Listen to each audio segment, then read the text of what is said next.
हमनी के संस्कृति, हमनी के संस्कार सदा रहे हमनी के साथ। भारत के महान ग्रंथ और काव्य सब के संपूर्ण संकलन सब्सक्राइब करें तिलक। सुभद्रा, अच्छी हाथ छोड़ी ना। हम ही हाथ छोड़ देवे खातिर ना पकड़ ले आई। यदि तू जन्म जन्म खातिर अपन हाथ हमार हाथ में देबू तो हम अपना आप के भाग्यशाली समझब। तो फिर आप भैया से बात करी। सुभद्रा, हम चक्रव्यूह के भेदन कर सकत हैं, बाकी कृष्ण से यह विषय में चर्चा ना कर सकी। कृष्ण हमरा बारे में का सोची हैं, ई सोच के ही हम परेशान हैं। एह व्यूह के भेदन कैसे कही जाए, ई हमार समझ में ना आ रहल है।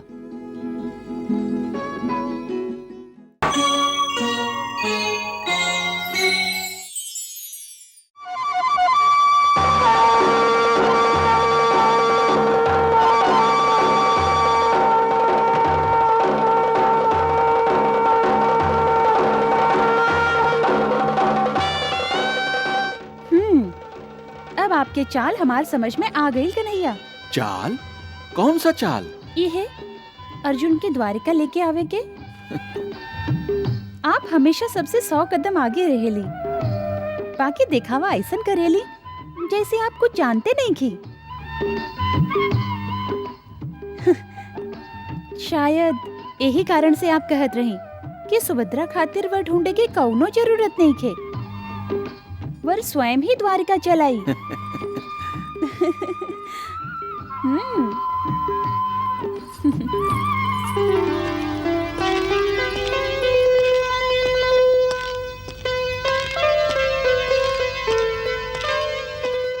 पार्थ, वासुदेव,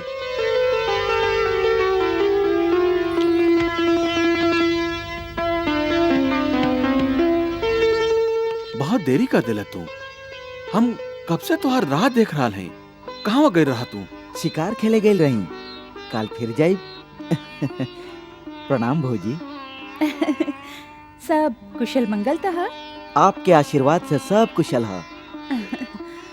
जब आप प्रसन्न रहेली तो हमार सखा श्री कृष्ण प्रसन्न रहेलन, और जब ई प्रसन्न होखेलन तो हमहू प्रसन्न होखिला। अच्छा जोड़ी है आप दोनों के। आप दोनों बात बनावल भी अच्छा तरह जाने ली। भौजी, सच बात ई है कि कृष्ण कहत रहन कि आप उनकर मन मोह ले हैं, और ये भी कहत रहन कि द्वारिका आपके जैसन मनमोहक है। का बात है देवर जी, आज बहुत मधुर आवाज में बोल रहे हैं आप। श्री कृष्ण के बांसुरी जे सुनले हैं हम। रुक्मिणी, आज अर्जुन तुहार बात में नईखे आवे वाला। हाँ। अच्छा, तब हम चलत हैं वासुदेव। कहाँ जाता रहा? वासुदेव, हम शिकार खेले जा रहल हैं, आज्ञा दी भौजी।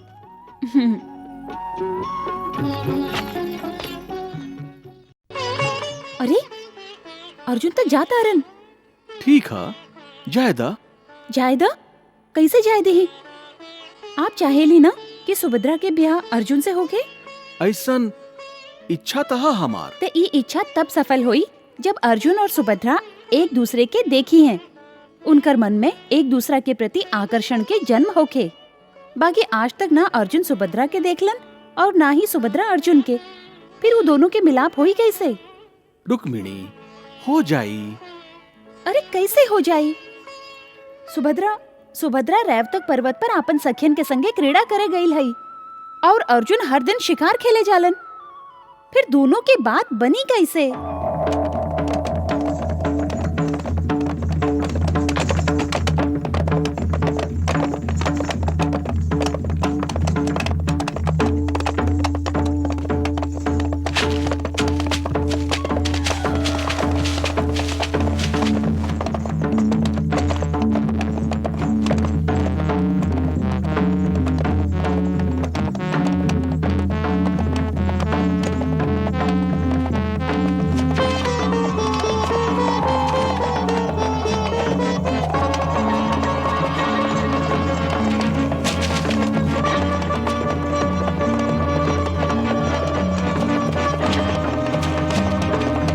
सारथी, रथ रोकर।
जा सखी, हिरण लेके आव।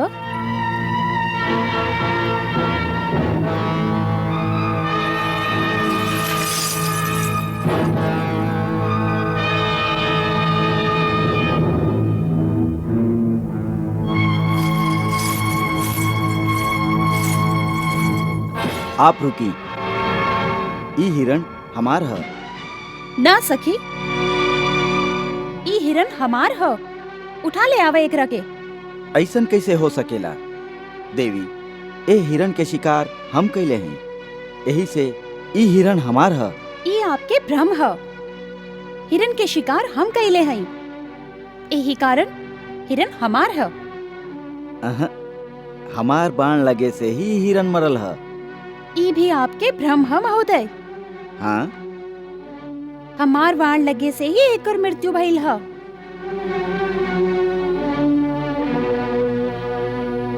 और हिरण पर हमार अधिकार है, ऐसे हिरण के हम ले जाई। एह सुंदरी के आवेश मोहक है। एकर नैनन के बाण त हमके घायल कर देला। के हुई सुंदरी? आज एकरा देखे के बाद हमार मन में प्रेम के प्रादुर्भाव होके लागल। सखी, उठावा ए हिरण के। देवी, हम नारी से कबो युद्ध ना करेले, बाकी ये हिरण खातिर हम जरूर युद्ध करब। सुंदरी के गुस्सा भी कितना मोहक है। देवी, हिरण हमार शिकार है और ऐसे हम तो के हिरण ना ले जाए दे।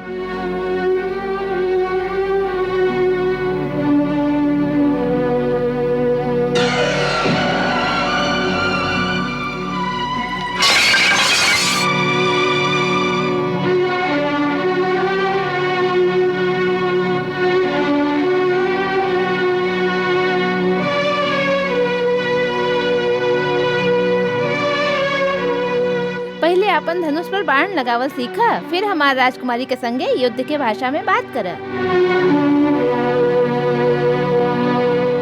आप तो द्वारिका के वासी ना लागिले, शायद यही से आपसे राजकुमारी के चुनौती देवे के भूल हो गई।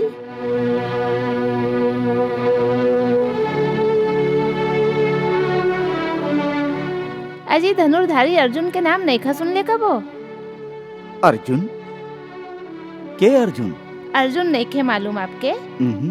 एह जगत के श्रेष्ठ धनुर्धर धनंजय अर्जुन। वो भी हमार राजकुमारी के सामने टिक ना सकी।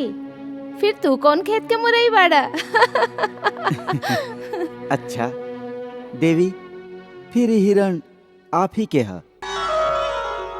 सखी, हिरण के उठा ले आवा।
देवर जी, हम जे कुछ भी सुन ले हई काऊ साँच ह?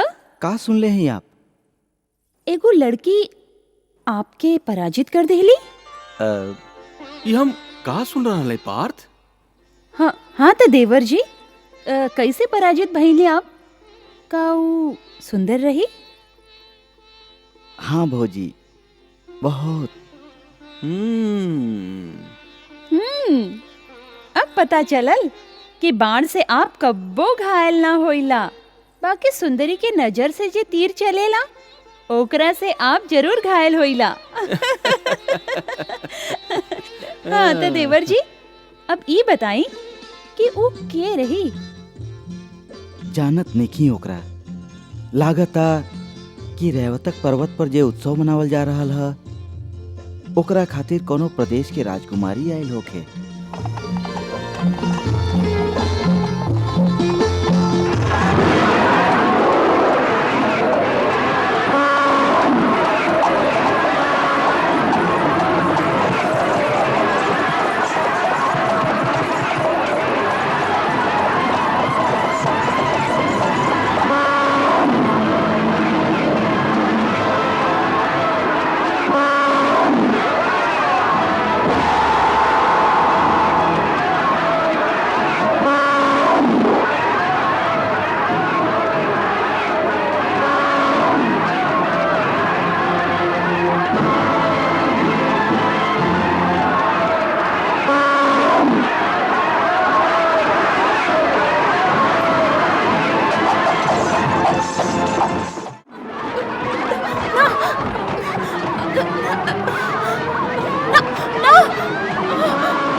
वाह वाह वाह, एकरा कहल जाला धनुर्धर।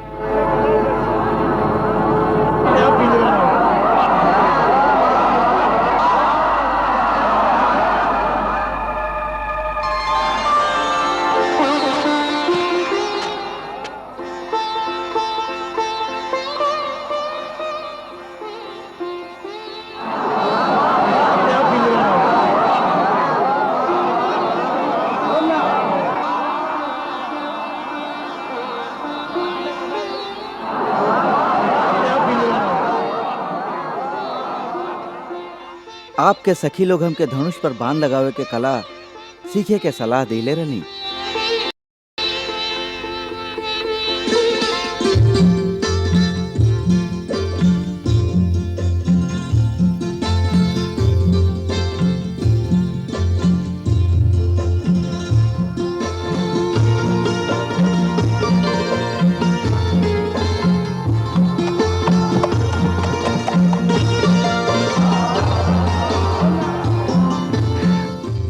कहले रही ना कि सुभद्रा खातिर वर ढूंढे के कौनो जरूरत ना पड़ी, वर स्वयं ही द्वारका चलाई।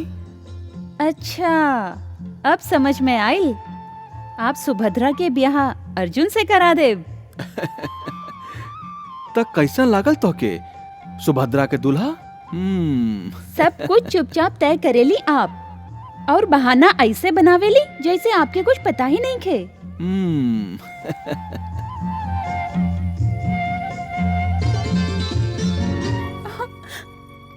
भाऊजी,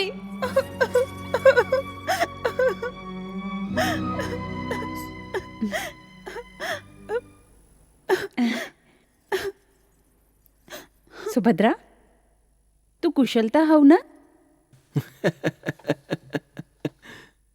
सुभद्रा डर के मारे कांप रहल है और आप हंस रहल है। अरे तू हमरा पर क्रोध करत आड़ो? हम कोनो अपराध नहीं कैले। अपराध तक कैले है वो हाथी। भैया, हाथी आतंक मचावत रहे और आप दर्शक बनल देखत रही। अरे हमार लाडली बहन, कबो कबो दर्शक के भूमिका भी निभावे के पड़ेला। दर्शक बने में भी एगो आनंद मिलेला। यदि यदि वो हाथी हमके उठा के फेंक देले होगत तो? अरे रुक्मिणी, समझावा अपना लाडली ननद के। हम अब बच्ची ना है भैया, जे आप भाभी से कह रहल हैं हमके समझावे खातिर। बच्ची ना हो, यही से हम दर्शक के भूमिका निभौली। देखा सुभद्रा, तुहार भैया ई जानत रहन कि हाथी तुहार छाया के भी स्पर्श ना कर सकेला। ऊ कैसे? कहा कि तुहार रक्षा करे खातिर अजय धनुर्धर पार्थ जी रहन। पार्थ मतलब कुंती पुत्र अर्जुन? हाँ सुभद्रा, तीनों लोक में जेकर बराबरी करे वाला कोई धनुर्धर नहीं खे, उहे कुंती पुत्र अर्जुन। हाँ, हमार सखा अर्जुन। हिरण हमार शिकार है, और एह तरह हम तोहके हिरण ना ले जाए देव।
अब तो तू भी मान जइबू कि दर्शक के भूमिका निभावे में भी एगो अनोखा आनंद मिलेला। सुभद्रा, अचानक तुहार गाल पर ई इंद्रधनुष के छाया कैसन दिखाई देबे लागल?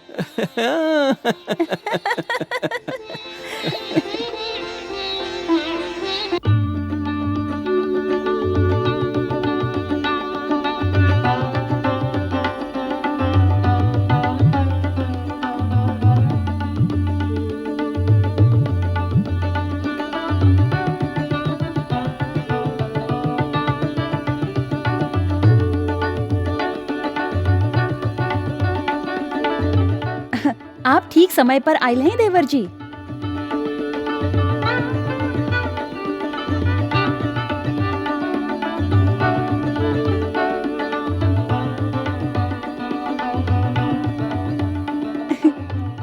देवर जी, अब बस भी करें तीर चलावल।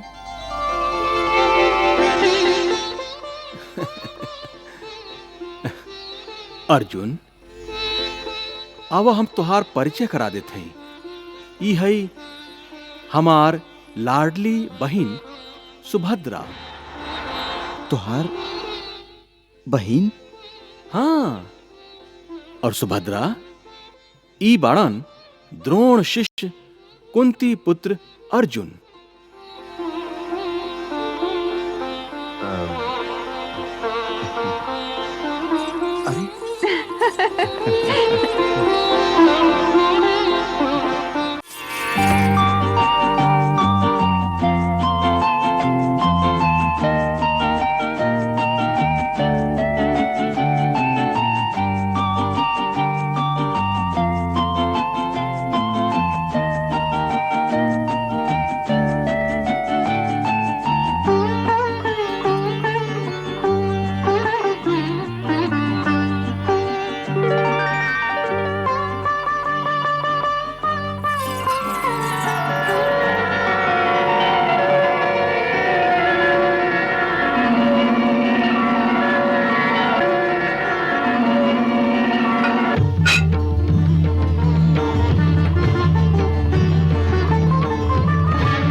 सुभद्रा, अच्छी हाथ छोड़ी ना। हम ही हाथ छोड़ देवे खातिर ना पकड़ ले आई। यदि तू जन्म जन्म खातिर अपन हाथ हमार हाथ में देबू तो हम अपना आप के भाग्यशाली समझब। तो फिर आप भैया से बात करी। सुभद्रा, हम चक्रव्यूह के भेदन कर सकत हैं, बाकी कृष्ण से यह विषय में चर्चा ना कर सकी। कृष्ण हमरा बारे में का सोची हैं, ई सोच के ही हम परेशान हैं। यह व्यूह के भेदन कैसे कइल जाए, ई हमार समझ में ना आ रहल है। के ही आ रहल है। सुभद्रा, यहाँ तक केहू भी नहीं है। सुभद्रा,